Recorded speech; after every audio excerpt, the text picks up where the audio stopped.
Good morning my dear student. आज हम पढ़ते हैं कक्षा द्वादश का व्यवसाय अध्ययन।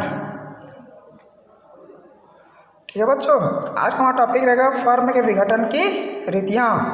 फर्म विघटन की रीतियाँ टोटल 5 रीतियाँ हैं। ये बहुत ही इम्पॉर्टेंट क्वेश्चन है, अक्सर एग्जाम में पूछा जाता है, इसे आपको याद करना होगा।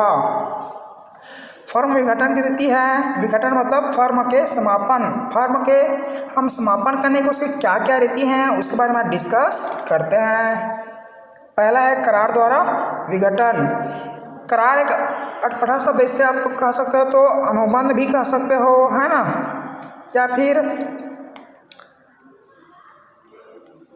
समझौता कह सकते हैं, है ना, या एग्रीमेंट कह सकते हैं। करार द्वारा विघटन। विघटन मतलब समाप्ति, फर्म का समापन। तो जैसे कि साझेदारों द्वारा यदि अनुबंध हो कि हम व्यापार को 1 साल चलाएंगे, 2 साल चलाएंगे, 2 साल चलाने के बाद हमारा व्यापार स्वतः ही समाप्त हो जाएगा, है ना, या फिर कोई विशेष परिस्थिति में सभी साझेदारों द्वारा मिलकर फर्म को बंद करने का डिसीजन लिया जाता है, तो वहाँ पर ही फर्म का समापन किया जा सकता है।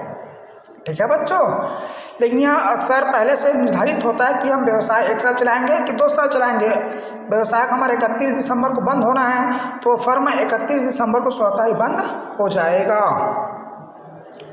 दूसरा है अनिवार्य विघटन। मान लो किसी विशेष परिस्थिति में किसी एक साझेदार को छोड़कर सभी साझेदार, या फिर किसी एक साझेदार को छोड़कर बाकी सब साझेदार दिवालिया हो जाते हैं, तो वहाँ पर फर्म का समापन या विघटन करना अनिवार्य होता है ना, क्योंकि एक व्यक्ति से फर्म नहीं चल सकता। फर्म के लिए कम से कम 2 व्यक्तियों को होना आवश्यक है। इसलिए सभी साझेदार या सभी साझेदार दिवालिया, या फिर किसी एक व्यक्ति को छोड़कर सब दिवालिया हो जाते हैं, तो उस कंडीशन में फर्म को स्वतः ही विघटन माना जाता है। ठीक है बच्चों। तीसरा है आकस्मिक विघटन। मान लो किसी साझेदार की अचानक मृत्यु हो जाने से, मान लो किसी फर्म पर 3 पार्टनर हैं, 3 में से अचानक किसी 2 पार्टनर की मृत्यु हो जाती है ना, या कोई दिवालिया हो जाता है या कोई पागल हो जाता है, उस कंडीशन में भी फर्म का समापन स्वतः ही माना जाता है। चौथा है सूचना द्वारा विघटन।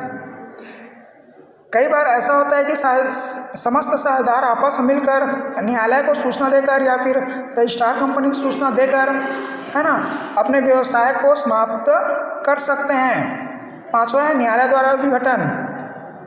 यदि किसी फर्म का संपत्ति, यदि किसी साझेदारी फर्म का उसका दायित्व उसकी संपत्ति से कहीं ज़्यादा हो जाता है, तो वहाँ पर न्यायालय द्वारा भी फर्म का विघटन किया जा सकता है, या फिर किसी विशेष परिस्थिति पर न्यायालय द्वारा या शासन द्वारा भी फर्म का विघटन करने के लिए आदेश जारी किया जा सकता है, तो भी न्यायालय द्वारा फर्म का विघटन माना जाता है। ठीक है बच्चों, ये बहुत इंपॉर्टेंट, इसे आपको याद करना होगा। Thank you.